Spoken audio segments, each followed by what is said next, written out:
லைஃப்ல பேசி தீராத விஷயங்கள் எக்கச்சக்கமா இருக்கு. அதுல முக்கியமானது மனுஷங்களோட லைஃப் ஸ்டைல். ஒவ்வொருத்தருக்கும் ஒவ்வொரு மாதிரி தனக்கேத்த ரூட்ல டிராவல் பண்ணிட்டு இருக்காங்க. வெளியில சிவி சிங்காரிச்சு இருந்தாலும் அவங்க கஷ்டம் அவங்களுக்கு தான் தெரியும். 2023 காலேஜ் படிச்சுட்டே பார்ட் டைமா ஒர்க் பண்ணலான் இருந்தப்போ பப்ளிக் சர்வேயரா ஒர்க் பண்றதுக்கு ஒரு குட்டி சான்ஸ் கிடைச்சது. ஆமாங்க, பர்டிகுலரா ஊருக்குள்ள இருக்கிறவங்க வீட்டுக்கு டைரக்டா விசிட் பண்ணி ஃபேமிலி இன்கம், பர்சனல் டீடைல்ஸ்னு கலெக்ட் பண்ற மாதிரி ஒரு வேலை கவர்மெண்டால கொடுத்தாங்க.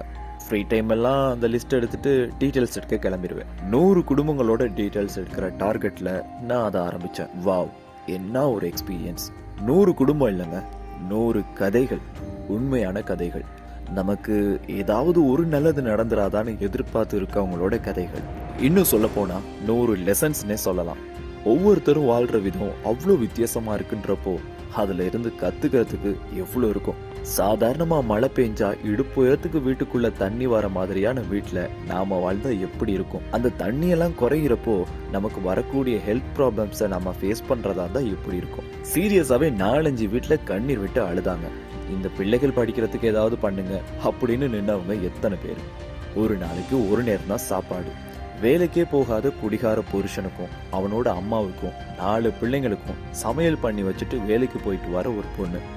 நான் அவங்க வீட்டுக்கு போறப்போ அந்த குழந்தைங்களை வீட்டை விட்டு வெளியில போக விடாம பத்திரமா பாத்துட்டு இருந்த அந்த நாய் எவ்வளவோ மேல்னு தோணுச்சுங்க. இதுல அந்த பொண்ணுக்கு கிட்னி ஃபெயிலியர் வேற. சல்லடையில ஜன்னல் இருந்தா பரவாயில்ல, ஆனா ஹஸ்பண்டுக்கு ஃபிட் வந்ததால மொத்தத்தையும் இழந்து சல்லடையிலே பாதி சுவர் இருக்கிற வீட்டுல வாழ்றவங்க வீட்டுக்கும் நான் போனேன். ரொம்ப கஷ்டமா இருந்துச்சுங்க.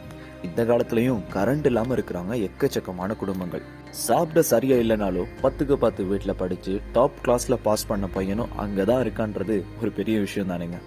இந்த மாதிரி மனுஷங்களோட வாழ்க்கைய பாக்குறப்போ நாமளும் ஒரு வகையில லக்கு தானுன்னு தோணுதுங்க.